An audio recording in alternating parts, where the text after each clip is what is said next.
dito sa iyo. At tuloy pa rin sa iyo pagkudasal sa kanila. At humili ng tulong sa kanila sa kalakasan natin at sa supayan natin sa pangalan ng Jesus. Yun. Ang isay kanina ng Ama. Alam niyo, ano isay kanina? Alam niyo ba? Ay hindi. Ha? Alam niyo ano isay?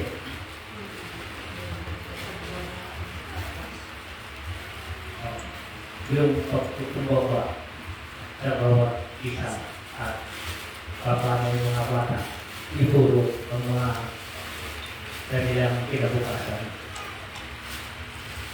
Mayroon magpaturo sa mga bata ay palo. Mayroon turo sa bata at kung ano man may kaaway at lumaban.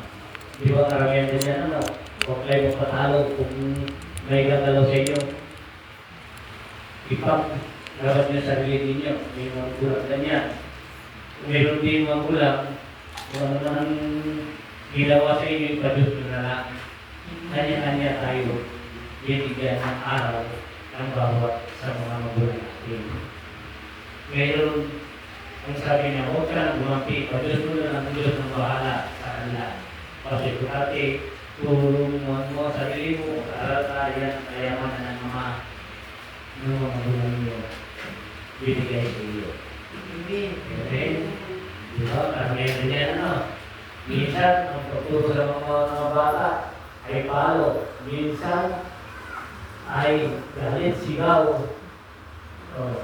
Ang kabutihan ng turo sa mga bata ngayon, dahil sa mga para sila ay matututo at maging mabalang-balang.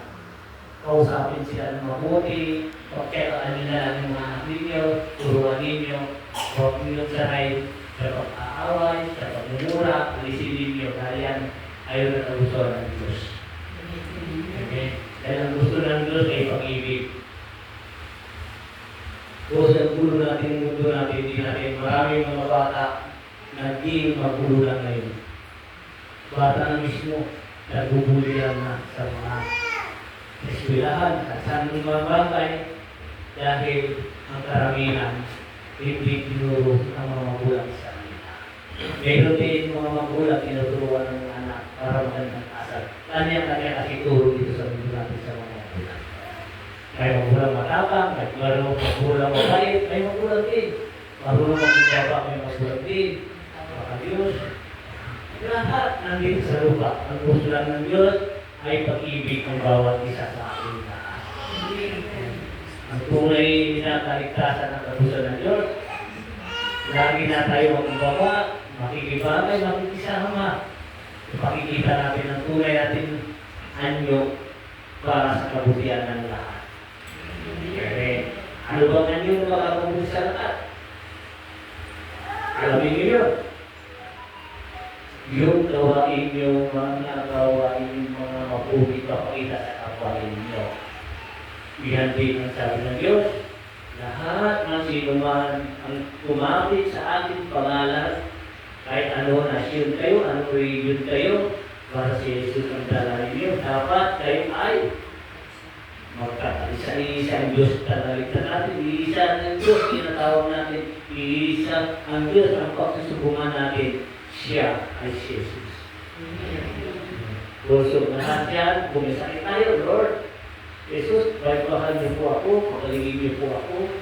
Kung wala naman posible sa inyo, dahil lahat ng bagay na sa akin, sa inyo po yan, kayo ang may-ari nandito. Sa buong mundo, kayo ang may-ari sa lahat. Pati, hiningan nyo, sa Diyos yan. Ang nasa pagkain, sa Diyos yan, lahat. Tingin mo, sa dami ng tao, tuloy-tuloy pa rin ang pagkain natin. Sa dami ng tao, maraming ulam palagi sa atin. Kahit isa rin nauubos. Dahil gusto ng Diyos, saka na tayo sa pagkain. Basta importante, dala-dala niyo ang pag-ibig ng bawat isa sa inyo. Yan ang kagustuhan ni Jesus. Tandaan ninyo, Huwag pwede magtaas sa sarili ninyo. Itaas ang kapwa ninyo. Itataas ka rin ng Diyos. Gumawa ka rin maganda. Anong sabi ng Diyos? Kung gumawa na hindi maganda at gumawa ng masama, ang kabayaran ay kayo rin ang sumagot yun, kayo rin ang husga. Talaga yung nakasulat sa Biblia. Amen. Ano dapat natin gawin? Magmahalan, kaisa. Kaya isip tayo, Pilipino tayo. Isa ang Diyos natin. Sa Pilipinas tayo sinila, tayo ay magtutulungan. Dapat tayo magmahalan. Isa kaya sa natin, si Jesus. Sabi ng bata, sabi niya, yung parang hindi kayo bini. Yan. Lagi din nagsasabi ay humingi ng anak. Ngayon, nandito. Biglang araw, salita rin ako, sabi ng bata. Dahil ang lahat ng bagay gusto niya. Kapayapaan ang lahat. Amen. Masarap maging bata. Sino gusto maging bata? Ha? Alam mo, maging bata. Mamaya, yung gawain ng bata. Mamumulot ng ano-ano nga, mamumulot sa'yo. Sino na yung gusto? Lahat na tayo, ang kaisipan natin, mag-yun na, ang katawan natin, bata. Hindi yung sabi mo, ako maging bata, kung isip mo, bata na, wala na, hindi na ka naintindihan, gulot na rin na, sumisip ang bata. Ang kayo mo, ang katawan natin, maging katawan ng bata. Yung isip natin, mag-yun lang isip natin, huwag natin gawin sa bata. Mga gawain sa bata, hindi mo na alam ang gagawin ninyo. Pero lagi rin tandaan, siguro kayo pag-ibig sa lahat. Amen. Buhay tayo, mabuhay ni Lord, ito ang basta nyo. Thank you for watching po sa inyo lahat. Sa lahat. Buhay ni Lord.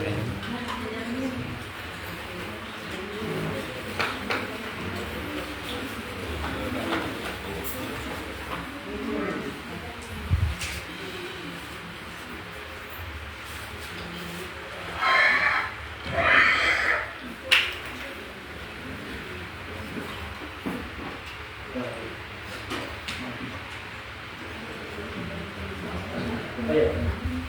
Ano ba ng Holy Spirit?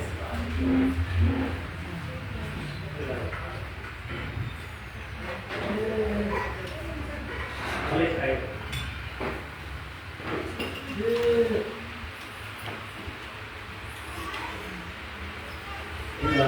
Dapat na tayo. Gusto mo.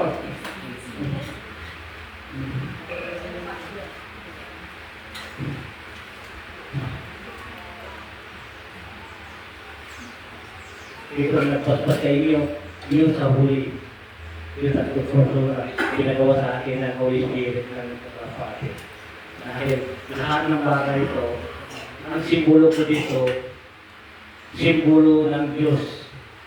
Yung paspas ni Jesus, pagpagaling ng tubig, pagkagaling ni Jesus. Ang simbolo ng bato yan, simbolo ni Jesus. Ang puso ng papito, simbolo ni Jesus. Lahat ng bagay at sa kapag-iwanag, simbolo ni Jesus. Kaya wala akong pinag-aralan, sinukulang ko ng Diyos para ako ay sumalibat sa inyo. Ang mga sinasabi ng Diyos, pinasapagin, pinasakulit sa inyo. Kung ano ba ang narinig niyo, isipin niyo kung tama ba o hindi. Nakasulat din sa Biblia lahat. Yan, sa pangalan ni Jesus na pinakaman natin sa kaligtas.